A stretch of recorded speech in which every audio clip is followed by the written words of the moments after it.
Parte de esta primera jornada del curso de especialización en Derecho Constitucional, recordándoles que tenemos todavía algunas jornadas por cumplir y algunos temas por tocar, ¿no? Ya les hemos mencionado que tenemos temas pendientes, ¿no? Entre los que se halla el régimen económico, las libertades económicas, que es precisamente el tema que vamos a tratar hoy día. La interpretación de los derechos fundamentales también es otro tema que tenemos en agenda, y los procesos constitucionales, los derechos civiles y políticos, descentralización y constitución, separación de poderes, y los derechos laborales y la jurisprudencia del Tribunal Constitucional. En esta ocasión, como ya lo hemos manifestado, nos acompaña el doctor Marco Marroquín Muñiz, que es un conocido personaje del movimiento jurídico cusqueño. En este caso vamos a mencionar el doctor Marco Marroquín. Ha sido abogado por la Universidad Nacional de San Antonio del Cusco, ha seguido una maestría en Derecho Civil y un doctorado en la Universidad del País Vasco. Asimismo ha sido docente es docente actualmente de las tres universidades, de la Universidad Nacional de San Antonio del Cusco, de la Universidad Andina del Cusco y de la Universidad Tecnológica de los Andes. Actualmente desempeña el cargo de jefe de COPI Cusco y es docente de la Academia de la Magistratura. Él nos va a hablar del tema libertades económicas y rol regulador del Estado. Recibamos con un fuerte aplauso, por favor, al doctor Marco Marroquín Muñiz. Muy bien, buenas tardes. En principio, agradecer a los organizadores de este importante evento. Esperamos que el mismo sirva para nutrir un poco más aquellos conocimientos que tuviéramos en el ámbito constitucional y, por qué no, también en otras áreas del derecho. Yo sé que la mayoría de ustedes son jóvenes entusiastas, progresistas, que lo que queremos es que tengan no solamente conocimientos para poder se ilustrar, sino también es importante tener conocimientos para que a partir del conocimiento tengamos una voz crítica, una voz que pueda ser escuchada en cualquier foro, ¿no? Recordemos que ahora los jóvenes tienen que estar preparados para la competitividad, y dentro de esa competitividad también está la competitividad política. Entonces hay que prepararnos desde un punto de vista técnico para no solamente la defensa jurídica, sino también para el espacio político. Y eso es importante tomarlo en consideración. Nos han comentado un tema bastante importante. Sé que en la mañana de hoy ha tenido un importante discurso, una importante charla del doctor Borrega. Él es una voz autorizada a nivel nacional para decir algunas cosas, podamos estar de acuerdo o no, pero su trayectoria académica y política nos permite pensar de que hay cosas interesantes que seguramente habrán escuchado. Algunas cosas podremos convenir y en otras cosas no convenir. Bueno, la idea es que conmigo vamos a ver un tema bastante interesante y bastante medular, no solamente en estos tiempos, sino a lo largo de estos últimos años, ¿no es cierto? Desde el año 93 que se dio la Constitución, es que tenemos una serie de singularidades, una serie de propuestas de la reforma, una suerte de críticas también a la Constitución que es necesario repasar. Vamos a ver si nos quedaríamos teóricamente con el modelo constitucional que tenemos, o quizás iríamos hacia una reforma de la Constitución, o como ya lo plantean algunas personas, pues ir a una Constitución distinta, diferente, ¿no? Quizás con la base de la Constitución del 79 o quizás con la base de la Constitución que tenemos actualmente. Muy bien, siendo así, entonces les permito ver algunos temas básicos con ustedes para que podamos diferir. Básicamente yo estoy a su disposición en el tiempo que ustedes estimen por conveniente. Inclusive yo he estructurado mi charla en dos partes, ¿no? Una que tiene que ver con el ámbito estrictamente de libertades económicas y otro que tiene que ver con el rol regulador del Estado. Entonces vamos avanzando, ¿no?, en lo que podamos. Muy bien, entonces, ¿por qué existe el Estado? El Estado existe porque, para empezar, recordamos que una vez que se constituyó el Estado como una forma democrática y constitucional y además democrática de organización de las sociedades, ¿no?, a la luz de la Constitución americana, a la luz de la Revolución Francesa, pues es que los Estados conforman sus propios poderes y comienzan a estructurar su república. Recordemos que a partir de 1821, fecha en la que el Perú tiene su independencia, a partir de entonces se viene construyendo la república. Es más, yo diría que no dejamos de construir la república, esta se sigue construyendo. Y entonces, dentro de esa perspectiva, ¿por qué existe el Estado? Teóricamente para generar mayor bienestar a la ciudadanía, a los ciudadanos. ¿Y cómo se estructura ello? Se estructura a través de las normas, ¿no es cierto?, para que exista organización, para que exista orden social. Dentro de ello, pues, defensa nacional, orden interno, justicia y servicios esenciales. Dentro de los servicios públicos, sociales e infraestructura. Recordemos que todavía somos un país carente de recursos, somos un país que además goza de una serie de velocidades de desarrollo, y además tenemos una confluencia de razas, de etnias y de niveles de desarrollo cultural, social, técnico, etc. Somos una variopinta sociedad que de alguna manera busca una identidad llamada Perú. ¿Cómo se mide el bienestar? ¿No? A través de lo que la sociedad tiene, ¿no? A través de los agentes del mercado, las empresas, los consumidores, los ciudadanos. Recordemos que en los últimos tiempos a nivel internacional se nos mide a través del IDH, ¿no es cierto?, a través del índice de desarrollo humano. El índice de desarrollo humano es un factor, es un índice elaborado por las Naciones Unidas, en donde pues, nos ranquean de acuerdo a cómo va el avance de la calidad de vida de la población. En este año, 2013, ya salió hace unas 3 semanas, el IDH 2013, estamos en el puesto 73, ¿no?, de desarrollo humano de todos los países. Hay países, por supuesto, mucho más avanzados, más desarrollados que nosotros.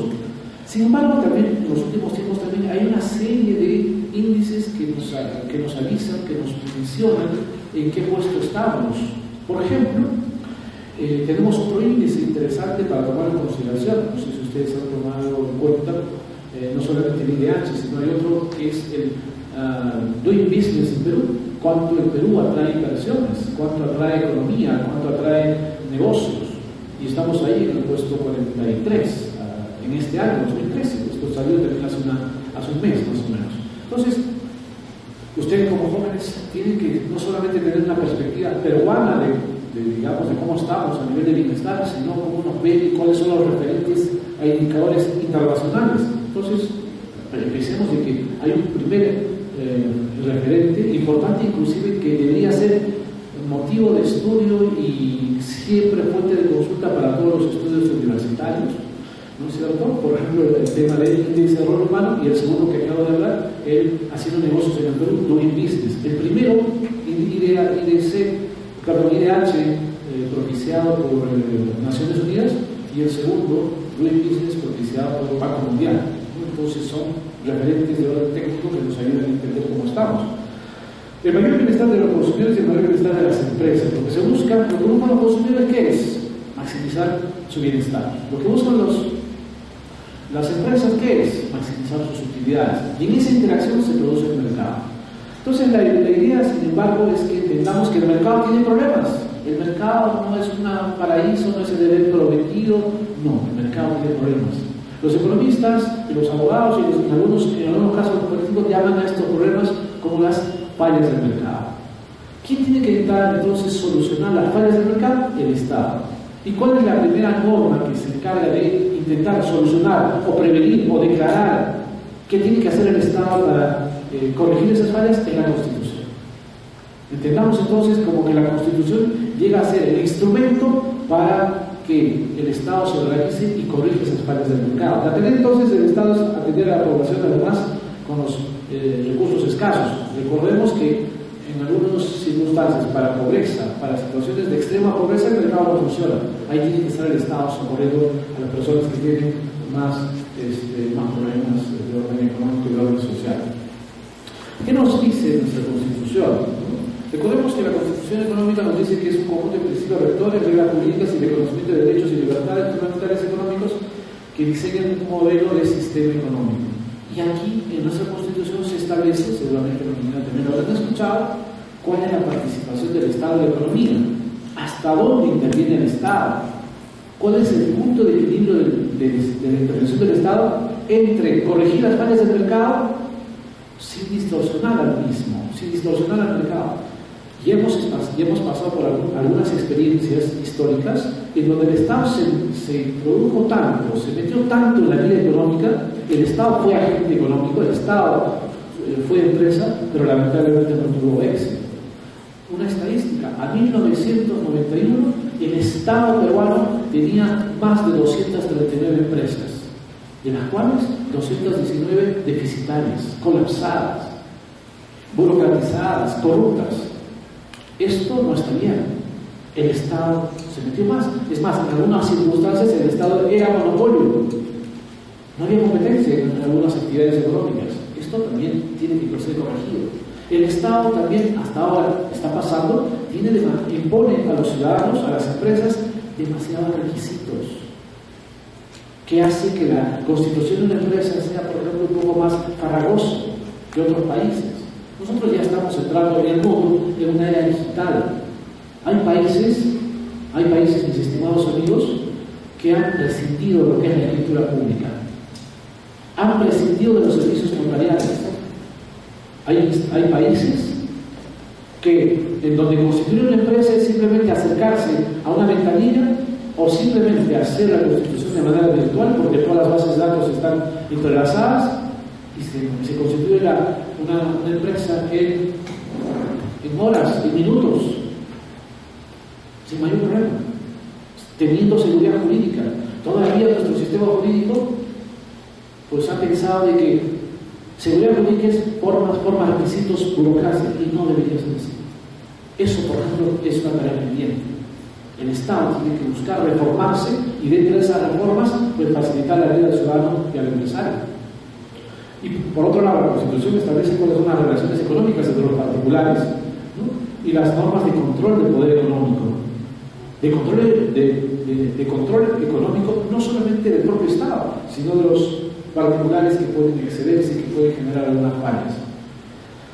El Estado es prescindible en el ámbito económico, es necesaria la presencia del Estado. Nosotros creemos que siempre tiene que haber Estado. Si el Estado se retira demasiado, pues vivimos la anarquía del mercado. Si el Estado se mete demasiado, vivimos tiempos de proteccionismo, paternalismo, populismo que tanto daño nos han hecho. Entonces tiene que haber ahí un punto de equilibrio. Los que han estudiado, los que han leído alguna vez análisis económico del derecho, sabrán de que aquí el Estado no puede intervenir más allá de los costos que puede generar con su intervención. Los beneficios con su intervención tienen que ser mayores que los perjuicios. Si intervienen vía legislación y generan más perjuicios, pues ese Estado tiene que desregularse. Si con la ausencia del Estado se generan conflictos, fallas del mercado o otro tipo de problemas sociales, pues ahí necesitamos el Estado, necesitamos regular. Entonces, hay actividades, hay sectores en donde necesitan, en algunos casos, más regulación y en otros casos, menos regulación. Eso depende de lo sensible, de lo necesario y de lo prioritario que se establezca para la sociedad. Entonces, hay que tener ahí un límite para el Estado. ¿Cómo debe interpretarse la Constitución? La Constitución toda la vida la hemos interpretado desde un punto de vista literal, histórico, sistemático, sociológico, inclusive desde un punto de vista político. Sin embargo, también en los últimos tiempos tenemos otras herramientas de interpretación de la propia Constitución. La Constitución pues tiene un contenido, ¿no es cierto?, a partir del artículo 58 siguiente, ¿no es cierto?, donde tenemos el régimen económico. Esta Constitución nos plantea un modelo de sistema económico, unos principios que están detrás de ese sistema económico y un reconocimiento de derechos y libertades económicas, ¿no? La participación también del Estado hasta dónde va en el ámbito económico. En nuestra Constitución, mis estimados, entonces tenemos una economía social de mercado, y aquí tenemos que hablar que tenemos una versión constitucional peruana. ¿Qué modelo se ha optado? Artículo 58 dice: la iniciativa privada es libre, se ejerce en una economía social de mercado, el Estado orienta el desarrollo del país y actúa principalmente en las áreas de promoción del empleo, salud, educación, seguridad, servicios públicos e infraestructura. Esto nos dice la Constitución del 58. Entonces, cada cierto tiempo, inclusive hay que corregir a algunos medios de comunicación y hay que corregir en algunos casos algunos discursos de qué sistema económico tenemos y cómo es este sistema económico. Nos guste o no nos guste, hay que conocerlo, hay que saber cuáles son las señales que tenemos en el mercado para actuar como ciudadanos como sociedad o como empresarios o como instituciones en ese sistema económico. Ojo con lo que voy a decir. El poder constituyente, el que hizo la Constitución del 93, ¿no es cierto?, no optó por una economía social, no. Es decir, una economía planificada, una economía socialista, no ha optado por esa vía. Nuestra Constitución 79 tenía un tinte más social, tenía un tinte más humanista, por así decirlo. Sin embargo, nuestra propia Constitución del 79 se estaba quedando rezagada también con los cambios políticos, culturales, tecnológicos de los años 80, 90 y ahora los 2000. Puede ser muy interesante defender una Constitución, la Constitución del 79, se lo damos y pues de alguna manera pues podemos convenir en algunos aspectos importantes de la Constitución del 79, pero recordemos que a partir de los 80 el mundo ha cambiado. El mundo ha cambiado. Ojo.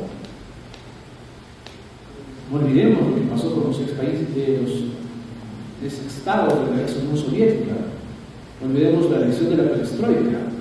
¿Por qué los países de la economía socialista se apartan y se van hacia una economía social de mercado? Porque su sistema económico no era el mejor, no le estaba dando a sus habitantes la mejor calidad de vida.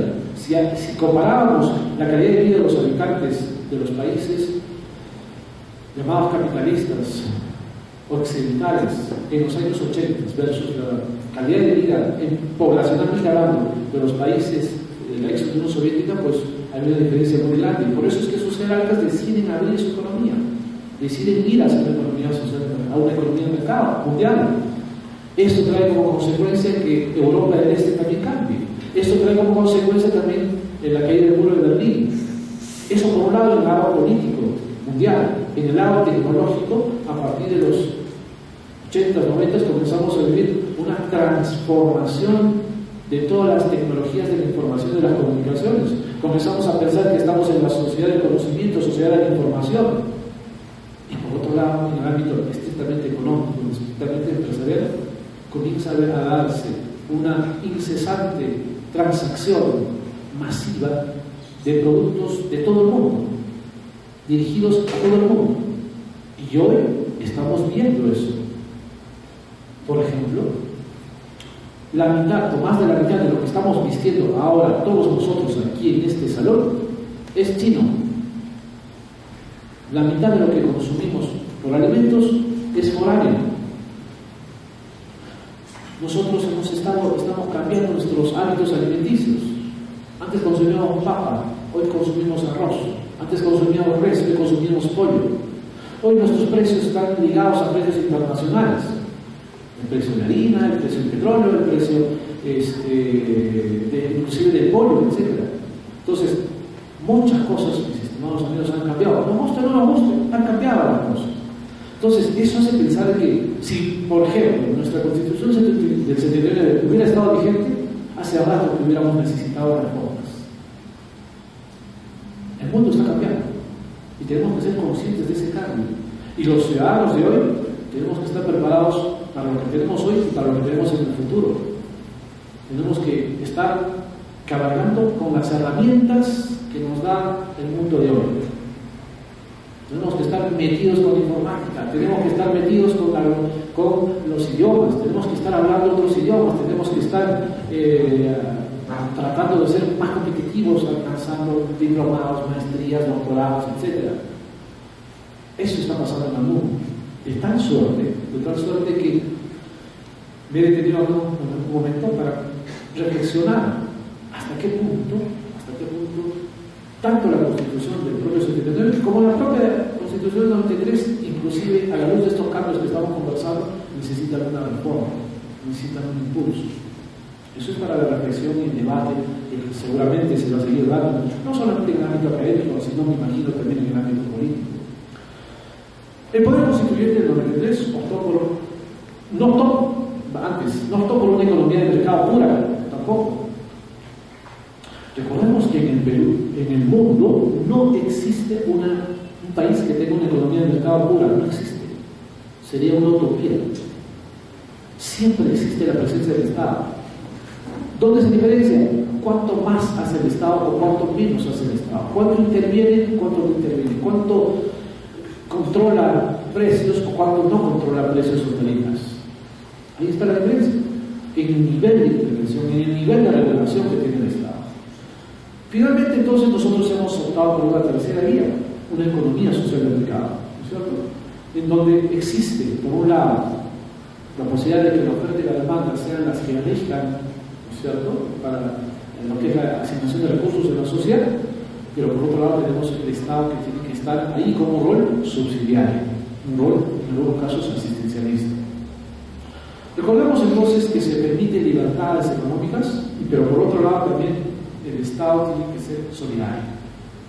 Sabemos todos, y lo acabamos de decir, que hay muchas zonas, muchos sectores carentes de recursos, muchos sectores además poblacionales desvalidos.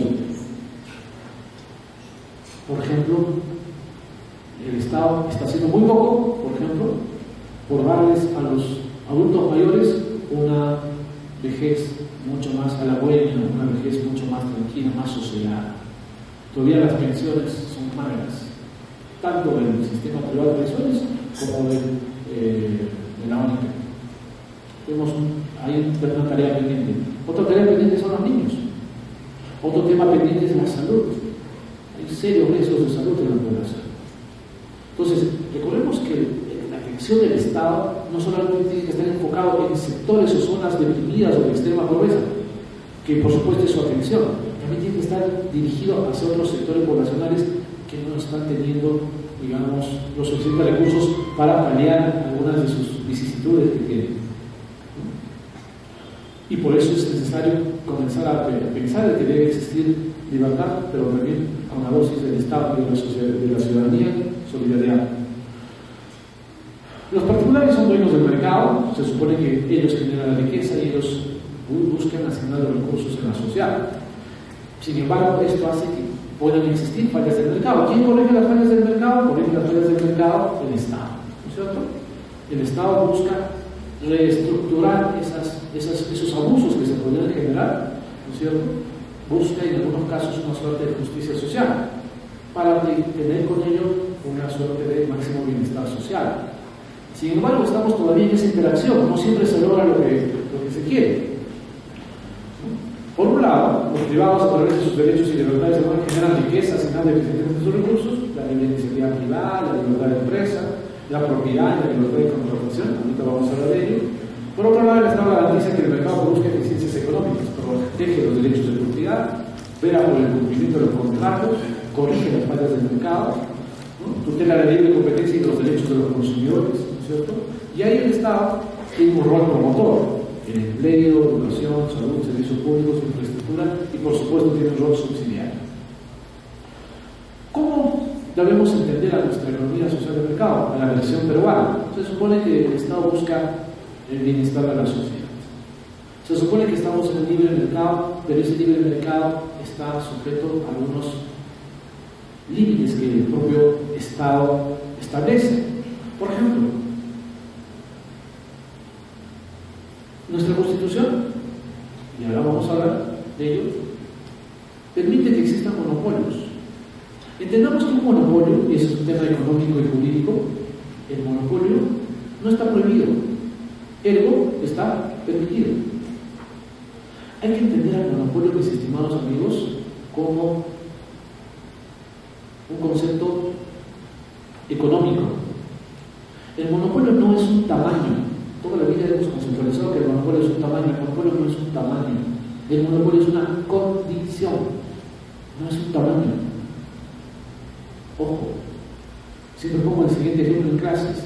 Un kiosco en un colegio, donde los niños van a ir a comprar galletitas, dulces, ese kiosco es el único, los niños no pueden comprar en otro sitio. Ese es un monopolio. Es chiquito, es una pequeña empresa, pero es monopolio. Ojo, distingamos eso para empezar. El monopolio no está prohibido, está permitido. Lo que es malo es que teniendo esa condición se abuse de esa condición. Ojo, no es malo ser grande, lo malo es abusar con mi tamaño y de mi tamaño.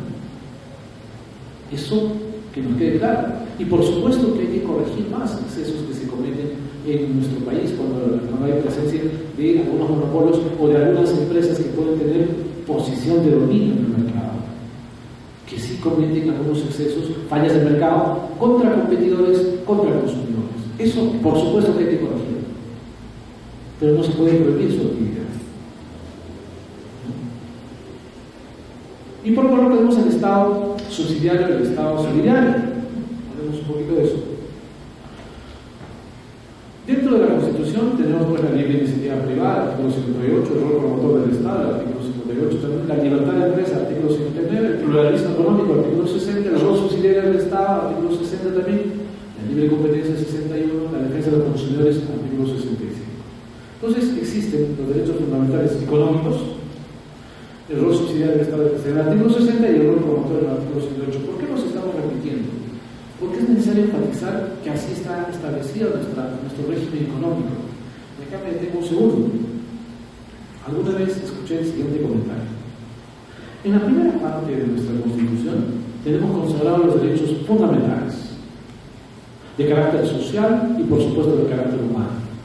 Estos tienen, cuando existe vulneración de los mismos, existen organismos constitucionalmente autónomos para su defensa, cuando estos son vulnerados. El Poder Judicial, el Ministerio Público, la Defensoría del Pueblo, para los derechos de carácter social, de carácter humano. Sin embargo, una cuestión que podría de repente corregirse en nuestra Constitución vigente es la siguiente. Aquí tenemos libertades y derechos de carácter económico. Sin embargo, los organismos que tutelan, que de alguna manera protegen los derechos económicos consagrados en la Constitución, no tienen un rango constitucional. Como si tienen los que defienden los derechos humanos, los derechos fundamentales de las personas. Entonces, si tomamos en consideración que también debería tener la misma jerarquía, por ejemplo, defender a los derechos de los consumidores, de todos los consumidores, inclusive de aquellos de usuarios de servicios públicos, ninguno de los organismos tiene rango constitucional, ninguno. Por eso es que también tienen problemas a nivel presupuestal. Los organismos constitucionalmente autónomos tienen más libertad, más presupuesto para hacer más acción. Los otros organismos están más recortados porque no tienen total independencia presupuestal. Los organismos, por ejemplo, reguladores, la Agencia de Competencia en Micopi, dependen del presupuesto del PCM, de Presidencia del Consejo de Ministros. Están atados. Entonces, un comentario. Entonces, a veces exigimos de las entidades reguladoras del propio Micopi que hagan más cosas, y por supuesto, los funcionarios de esas instituciones pueden tener la mejor voluntad, pero si están atados a recursos, así sean ingeniosos, así sean creativos, hay una limitación. Y eso parte inclusive desde el punto de vista constitucional, porque no tienen el mismo rango. El modelo económico de la Constitución peruana del 93. El concepto de economía social de mercado se refiere a un tipo de organización económica caracterizado por un régimen jurídico de descentralización e independencia frente al Estado, destinado a asegurar la libre iniciativa privada y la existencia de una pluralidad de agentes económicos, así como la libre competencia en cuanto a la oferta y la demanda de los bienes. Esta interpretación de la Constitución ya no solamente es de carácter académico, esto se ha dado a la luz de una interpretación del Tribunal Constitucional, ¿cierto?, en el año 2004. Recordemos que también cómo es que el Estado puede intervenir en la economía, por ejemplo, a través de la emisión de un código civil, un código penal, un código tributario. El Estado, cuando, por ejemplo, en nuestro código civil establece, por ejemplo, que en una relación propietario-inquilino, el inquilino se pasa 2 meses de no pagar la renta, o simplemente no querer renovar el contrato, pero está ahí, el Estado establece que tengamos que iniciar un proceso de desalojo para ese inquilino moroso. El Estado interviene en la economía, en el Código Civil, cuando establece cómo deberíamos solucionar los conflictos. Y ahí me detengo ahí. Por ejemplo, algo que le faltó a la Constitución del 79 y que le falta a la Constitución del 93 es darle impulso a todo lo que es conciliación y arbitraje. está ahí recalado en unos artículos simplemente de carácter declarativo. ¿Y por qué digo lo que digo? Si repasamos el Código Civil, donde vamos a encontrar derechos disponibles, si repasamos nuestro Código, el Código Civil, si vemos nuestra Ley General de Sociedades, si vemos nuestra Ley de Títulos y Valores, si vemos otras normas de carácter privado, vamos a encontrar que cualquier conflicto, Poder Judicial, el juez, el proceso, y no da espacio en nuestras normas, no dan espacio para que solucionemos nuestros conflictos vía conciliación, vía arbitraje. A veces se carga demasiado en la opinión crítica hacia el Poder Judicial, como que ellos no pudieran administrar los procesos que tuvieran. Y es verdad, existe una sobrecarga procesal, pero a veces esa sobrecarga procesal entendamos que ellos no la han generado, la generan las normas. Porque si cualquier conflicto solucionado tiene que pasar por el Poder Judicial, pues estamos sobrecargando más y más. Felizmente ya está viendo el espacio para que la conciliación funcione, que existen centros de conciliación, progresivamente habrá centros de arbitraje, pero eso todavía está dando sus primeros pasos todavía esto no camina. Entonces, una cosa que necesitamos que el Estado facilite vía arbitraje, vía conciliación, pues la solución de conflictos. Y por eso es que interviene. Corrige las fallas cuando hay problemas a nivel de competencia, a nivel de protección al consumidor, a nivel de servicios públicos, establece pues correcciones del mercado, y el Estado dicta políticas de promover el empleo, salud, y vamos a hablar de ello. Como agente económico, el Estado compra bienes y servicios, por ejemplo, para los programas sociales. El Estado provee el mercado de bienes y servicios de manera subsidiaria, por ejemplo, para el vaso de leche, a través del PRONA, a través de otro tipo de programas que existen, ¿no? Y que socorren a las personas carentes de recursos, ¿no? Y aquí hay otra cosa también que tomar en consideración, y es el hecho de que el Estado también es el gran comprador. ¿Cuánto compra el Estado? ¿No? Pensemos de todos los útiles que necesita la administración pública. Imaginémonos todo lo que necesita de servicios, desde servicios de vigilancia, de servicios de limpieza, ¿no? ¿Cuánto subcontrata el Estado? ¿No? ¿Cuánto se organiza alrededor del Estado? ¿No? El Estado es el gran comprador. También interviene en la economía de manera indirecta. Ahora bien, pregunto, el Estado en los últimos tiempos, estamos en el siglo XXI, estamos en el año 2013, ¿el Estado actualmente estará interesado en tener empresas, en hacer empresas? ¿O estaremos yendo hacia el otro lado, cuando el Estado quiere deshacerse de sus empresas? ¿No? Hay países vecinos nuestros que están nacionalizando. Hay países vecinos nuestros que están privatizando. El Perú ha pasado por todo un proceso de privatización. Solo quedan como veintitantas empresas, dentro de las cuales algunas son de servicios públicos, como las empresas de saneamiento, como las de agua. Yo no sé si se privatizarán o no, simplemente lo digo como para tomar en cuenta, ¿no? Para la gente. ¿No? Pero el Estado precisamente no está interesado, nuestro Estado por lo menos no está interesado en hacer empresas. ¿Por qué? Porque de repente ya hemos sufrido las vicisitudes de tener al Estado empresario. Y hemos pasado por esa elección. ¿No? Y no nos ha ido bien. ¿No? El Estado, a finales de los 90, les decía a ustedes, a finales de los 80, comienzos de los 90, arrastraba demasiadas deudas de las empresas del Estado. Tanto es así que hay algo que se daba de manera inverosímil. Hemos tenido en el Perú empresas del Estado mineras deficitarias del Estado. No es posible pensar que una empresa minera sea deficitaria. O sea, no es lógico. Algo pasa ahí, algo sucede, no puede ser deficitaria. Hemos tenido otra empresa, Pesca Perú, con la inmensa cantidad de riqueza hidrológica que tiene el mar de Grau, deficitaria. No es lógico. No es lógico. Hemos tenido empresas como Hierro Perú, Centromil Perú, Minero Perú, deficitarias. Más se pagaban los sueldos de planilla de oficina que sueldos de los mineros. Y finalmente deficitaria. No tiene sentido eso, ¿no? Entonces, hemos pasado por esas experiencias. Volver a pasar las mismas. Habría que pensarlo, ¿no? Habría que pensarlo seriamente. Luego, se supone que ahora estamos en una suerte de estado regulador. Vigila la libre competencia, otorga la seguridad jurídica, defiende el interés de los consumidores, prohíbe los monopolios legales, protege el medio ambiente, y el Estado es promotor y el Estado es subsidiario. Pero acá me detengo para hacer una pequeña crítica a lo que pasó en los 90. ¿Qué pasó en los 90? Miren, en el mundo, si un país va a optar por que sus empresas del Estado pasen al sector privado, lo primero que hacen los países es tener un marco regulador, crear los reguladores, ¿está bien? Y después hacer que sus empresas pasen por procesos de privatización, y entonces las empresas que ganan los procesos de privatización están sujetas al marco regulatorio y al contrato. Ese es el orden lógico, normal en el mundo.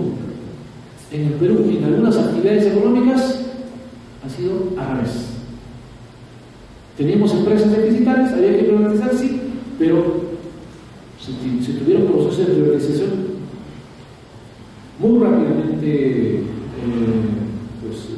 muy rápidamente dadas, ¿no? Y no estoy hablando del tema de los recursos que se hicieron del producto de la privatización, que ese es un problema también serio, pero ¿qué sucedió? Años después de haberse dado los procesos de privatización, recién se han creado algunos organismos reguladores. Y entonces pasa lo siguiente, pasa algo que es medio ilógico, pero sucede. Las empresas que han optado que han ganado los procesos de privatización o concesiones, ¿cuál es la norma básica que las regula? Simplemente el contrato. El contrato. En cambio, a nuevas empresas que quieren competir, pues van a estar reguladas ya no por el contrato, sino por el contrato, pero sobre todo por el marco regulatorio. No es lógico. Primero tiene que estar creado un regulador, después los procesos, para que exista control, para que exista supervisión, para que inclusive pueda en algún momento negociarse de mejor manera los contratos de privatización y concesión. Pero ahora no es posible negociar, porque el Estado se ha puesto un candado. No un candado, se ha puesto varios candados. Es que en los 90 no estábamos preparados para eso. En los 90 vendieron las empresas y simplemente como sociedad dijimos, será pues así, punto, y se acabó. No tuvimos reacción ni técnica ni política. Y entonces simplemente acá sucedió de que algunas empresas que hoy todavía gozan de algunos plazos del proceso de concesión o de privatización, algunas empresas simplemente no se puede renegociar su contrato porque el Estado se amarra. Esa es la situación. Y algunas empresas que recién quieren competir, quieren invertir en el mercado, pues a ellas sí les caen los reguladores y a nosotros no. Entonces, ahí tenemos un conflicto. El Estado subsidiario o el Estado de bienestar. El artículo 60 se da el principio de subsidiariedad, hay una subsidiariedad vertical, horizontal. Se supone que el Estado también está prescindiendo en los últimos tiempos de su rol empresarial, y por otro lado, pues lo ideal es que el Estado propicie que exista más asignación de recursos directamente o a través del sector privado para las poblaciones carentes de recursos. Porque en poblaciones lejanas no hay, por ejemplo, clínicas, no hay, por ejemplo, colegios particulares, no hay porque no hay nada. ¿Dónde tiene que estar ahí? El Estado tiene que estar ahí. Por eso es que el Estado está con sus colegios, con sus escuelas, por eso está con sus postas. Que por supuesto quisiéramos que estuvieran mejor implementadas, que por supuesto quisiéramos que estuvieran mejor diseñadas y con una infraestructura no solamente de recursos humanos, sino de recursos materiales. Igual, el ciudadano de Lima o el ciudadano de la capital de la región no debe tener más privilegios que el ciudadano que vive en las serranías, en nuestro Perú profundo. No está bien. Es más, nos pasa. Hoy día tenemos una enfermedad determinada, no hay especialistas ni hay infraestructura médica, por ejemplo, laboratorios, equipos, etcétera, que nos pueda socorrer. Tenemos que estar yéndonos al equipo, tenemos que estar yéndonos al IMA. Eso no está bien. Los ciudadanos, creo que todos somos peruanos y merecemos el mismo trato, ¿no? Por ejemplo, hay un déficit del Estado. El Estado todavía no se ha descentralizado del todo. Lo digo por un segundo. Yo estoy aquí en esta exposición simplemente como docente universitario. Me pongo un minuto en la tarea o la función de, o el hecho del sombrero del funcionario público todos los días. Los funcionarios públicos tenemos que estar luchando contra la centralización. Si quisiéramos tener una nueva constitución, tendría que ser absolutamente descentralista y desconcentrador de funciones. Yo lo digo con toda amistad y con todo respeto. Todos los días yo tengo que luchar contra el centralismo. Todos los días. Serio. Entonces, y eso es una tarea pendiente, por ejemplo, de nuestra constitución. Hemos entendido descentralización o regionalización como la creación digamos, a través de las asambleas regionales o a través de los consejos regionales, pero todavía esto no está funcionando. Hemos trasladado la burocracia capitalina a la burocracia regional estatal, y eso no está caminando todavía de todo bien. Lo que necesitamos en nuestros gobiernos regionales y también en nuestros gobiernos locales, necesitamos técnicos que generen proyectos. Es más, ya ustedes lo saben, sobre todo lo saben los jóvenes, en el Perú y en el Cusco necesitamos gente que proyecte. Necesitamos gente que haga proyectos, que nos permita salir digamos, de las asimetrías y del subdesarrollo. Necesitamos ello. En el Cusco está pasando y todavía no estamos aprendiendo la lección. Tenemos recursos, Camisea no sé hasta cuándo nos dará recursos. Los recursos también se agotan, pero estamos devolviendo dinero al Estado. Estamos devolviendo presupuestos al Estado. La propia universidad, mi alma mater, devuelve dinero al Estado. Porque no hay proyectos. A veces pensado que solamente construir pabellones es la posibilidad de generar desarrollo académico. No, pues. Se tienen que construir no solo pabellones, bibliotecas, infraestructura, laboratorios, investigación, se tienen que hacer tantas cosas. El cemento nos puede cobijar, pero los libros nos van a instruir, los laboratorios nos van a ayudar a experimentar. Y hay recursos, lo que no hay son proyectos. Dentro de la universidad y en el gobierno regional necesitamos proyectos sustentables. Y esa es una tarea que tenemos que hacer. Se está dando la paradoja, mis estimados. Tenemos recursos y no estamos sabiendo qué hacer con los recursos. Esa es una lección para todos nosotros que vivimos en Cusco, para todos los cusqueños. Todos queremos mejorar nuestra calidad de vida. Todos. Creo que nadie puede decir que quiere tener la misma calidad de vida o te va. No, queremos todos. Entonces, además hay otra cosa, hay otra lección, y eso está más allá de la Constitución y más allá de cualquier cosa. Yo soy cusqueño, por ese caso. Los cusqueños nos está faltando guiarnos, nos está faltando apoyarnos, nos está faltando liderazgo en Cusco, nos está faltando personas que nos unan a propósitos importantes. Nos está faltando gente desarrolladora, gente progresista, ¿no? Que quiera mejorar las condiciones de vida de la población, ¿no? Y además apoyarlos entre los genios. Nos podemos caber entre nosotros. No está bien. Eso es un tema más idiosincrático, no es jurídico, es idiosincrático. Algo tenemos que hacer para despertar. No lo sé. Tendríamos que pensar en que las nuevas generaciones van a hacer ese cambio. Vean nomás cómo porque no dejamos de ser hermanos, nuestros hermanos arequipeños se apoyan entre ellos. Están dejando de ser envidiosos. Son progresistas. Una lección para todos nosotros. Entonces, deben un segundito ahí para que pensemos que no solamente todo lo hace el Estado, la Constitución, no. Hay una tarea, una suerte de cambio de actitud de parte de nosotros, del ciudadano común, del ciudadano de a pie. Tenemos que pensar de otra manera. Recordemos, y termino con esto, quizás algunos me han escuchado hablar de esto, como personas, como peruanos, como cusqueños, tenemos una mochila llena de complejos, llena de prejuicios. y llena de algunos antivalores. ¿Cuándo nos vamos a sacar esos complejos, esos prejuicios, esos antivalores? ¿Cuándo nos los sacamos? ¿De qué estamos hablando? Pues somos envidiosos, somos egoístas, pensamos en lo individual, ¿no? O queremos lo mínimo. No, queremos mejorar, queremos tener las mismas condiciones o mejores condiciones que cualquier otro ciudadano del mundo. Entonces, debido del centralismo a la idiosincrasia. Entonces, hay mucha tarea, hay mucha agenda por hacer. Sigamos esto para terminar. Entonces, un primer derecho, una primera libertad económica que tenemos es el derecho a la propiedad, la cual es universal, exclusiva y transferible, ¿no? Recordemos que también tenemos otro derecho, otra libertad económica, que es la libertad de contratación.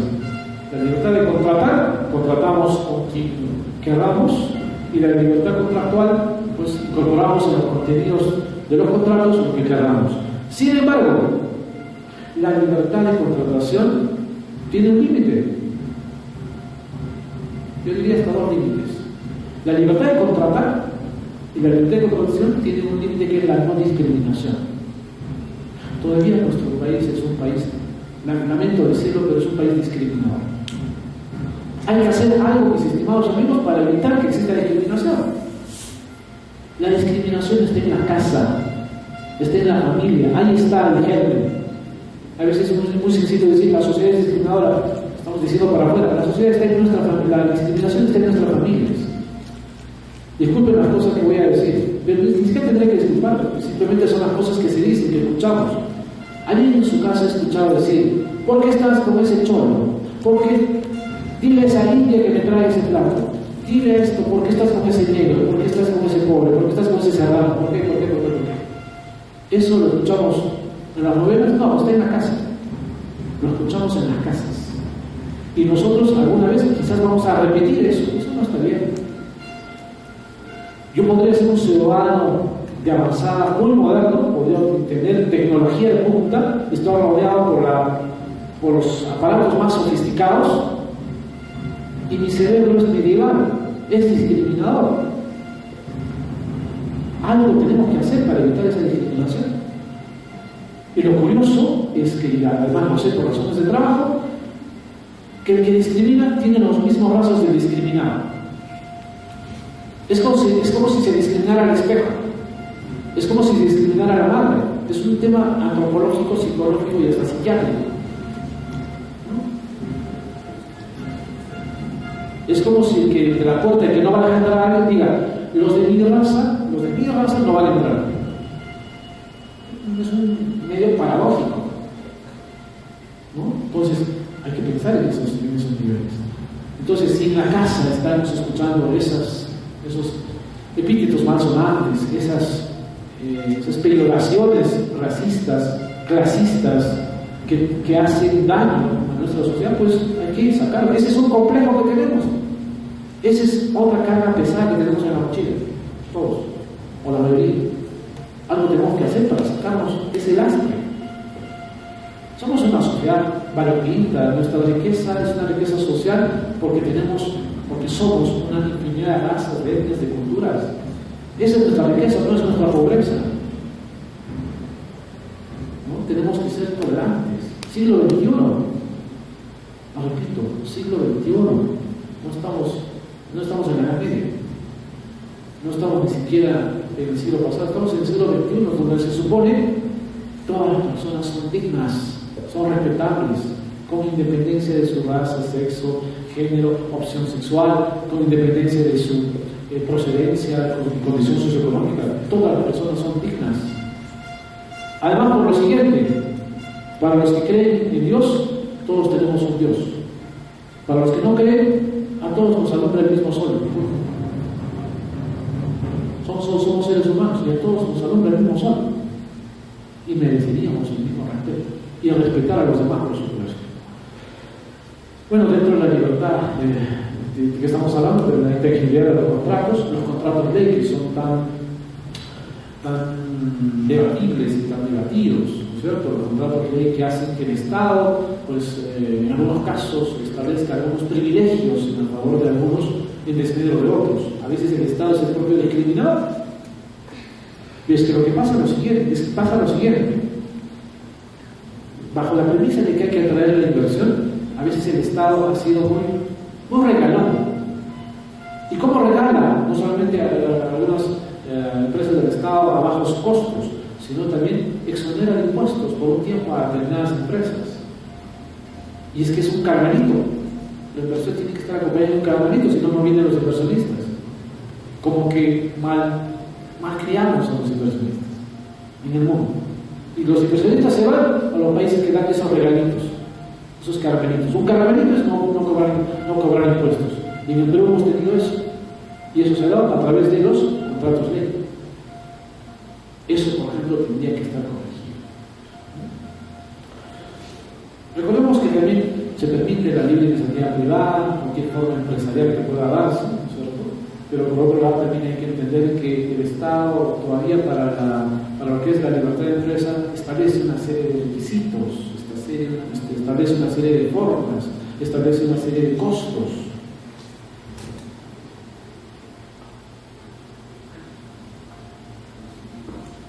En la Facultad de Derecho y Ciencias Políticas de la Tricentenaria Universidad de San Antonio de Cusco, tengo el privilegio, la suerte, la oportunidad de enseñar el curso de Derecho Empresarial. El doctor Martuti aquí presente y algunos amigos más que están aquí en este salón han sido mis alumnos y que orgullo me da que estén destacando en el ámbito profesional.